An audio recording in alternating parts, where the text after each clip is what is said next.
경찰은 지금 이 대통령 관저를 철저하게 막고 있는 박종준 경호처장에 대해서 특수 공무집행 방해 혐의를 적용했습니다. 그래서 대통령 경호를 이유로 경찰 소환에 불응하고 있는 이 박종준 경호처장에 대해서 강경하게 더욱 대처해 나가겠다라는 입장을 밝혔는데요.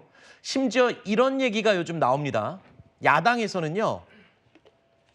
대통령 경호처를 폐지하는 법안까지 준비하고 있다라고 지금 얘기가 들립니다.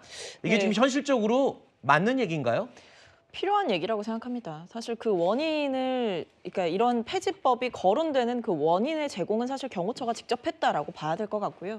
왜냐하면 법원에 의해서 적법하게 발부된 영장을 집행하는 과정에서 경호처가 이제 몸으로 막아섰기 때문에 네. 사실은 이 법치를 훼손한 거기도 하거든요. 그리고 더 나아가서는 이 경호처가 개인에 의해서 고용된 사병이 아님에도 불구하고 어떤 법 위의 대통령을 지키기 위해서 본인들의 권한을 사용하고 힘을 사용했다. 이런 점은 사실 경호처가 단순히 대통령 국가 원수를 경호하는 그 차원을 넘어서서 대통령의 사병으로 전락했다 이렇게 볼 수밖에 없는 거죠. 네. 그리고 실제로 해외 선진국 같은 경우에도 이렇게 독립된 기구로 따로 이렇게 뭐 대통령 직속으로 운영을 하기보다는 경찰 산하에 두던지 아니면 정부 산하에 조직을 둬서 운영하는 경우, 그러니까 대통령에 대한 경우가 이뤄지되 어떤 대통령과의 어느 정도의 분리와 견제는 이뤄질 수 있는 네. 그런 조직이 있기 때문에 네. 지금 이 상황에서 경호처를 폐지하자라고 하는 거는 경호처 자체를 아예 없애자 이것보다 조직을 바꾸자라는 겁니다. 네. 지금 대통령 직속으로 해서 대통령의 사병처럼 이런 식으로 정당한 법 집행을 방해하는 식의 경호처라기보다는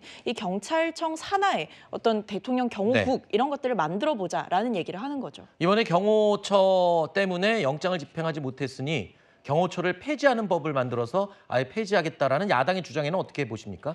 일단 외국의 경우를 비교를 해보죠. 외국의 영국이라든지 프랑스, 물론 따로 대통령궁의 뭐 직속이다, 네. 뭐 총리실의 직속이다 이건 아닙니다. 하지만 경찰의 어느 정도 경찰 산하이긴 하지만 경호국이라고 해서 거의 독립된 기구처럼 만들어 놓고 있고요. 네. 우리나라의 경호처가 왜 만들어지고 왜 대통령실 직속이 됐냐 하면 다른 나라와 다른 특수한 경우가 있었습니다. 1968년 김신조 무장 공비들이 청와대 뒷산을 넘어와서 네. 거의 총을 들고 직전까지 왔던 경험이 있습니다. 그래서 우리나라는 수방사, 그러니까 군 경비단이 청와대를 맡게 된 어떤 이유가 됐고요. 또 1974년에 유경수 여사 저격 사건, 1984년에 아웅산 테러 사건, 이렇게 우리나라의 대통령이 다른 나라의 예와는 달리 직접적으로 테러의 위험에 늘 이렇게 그 노출되어 있는 상황, 이런 것들이 경호처의 어떤 지금 직속이라든지 이런 기구를 둔 원인이거든요. 네. 그렇다면 실질적으로 경호처가 문제가 아니라 경호처장이라든지 혹은 지금의 그 수뇌부가 어떤 판단을 하느냐의 문제라고 생각을 합니다. 그러니까 특수한 경우를 좀 감안해야 될 것 같습니다. 시스템의 문제라기보다는 사람의 문제일 가능성이 크다.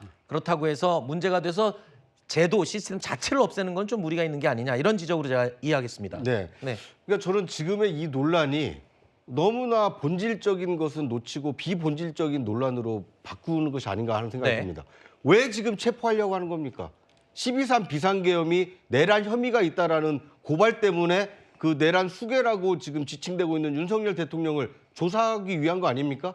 물론 체포영장이 법원이 발부한 영장이 집행되지 않은 것은 잘못된 겁니다. 그거에 대한 자잘못은 분명히 따져야 될 것입니다. 그런데 체포영장 집행을 막았다라는 이유로 그 경호처를 폐지하겠다.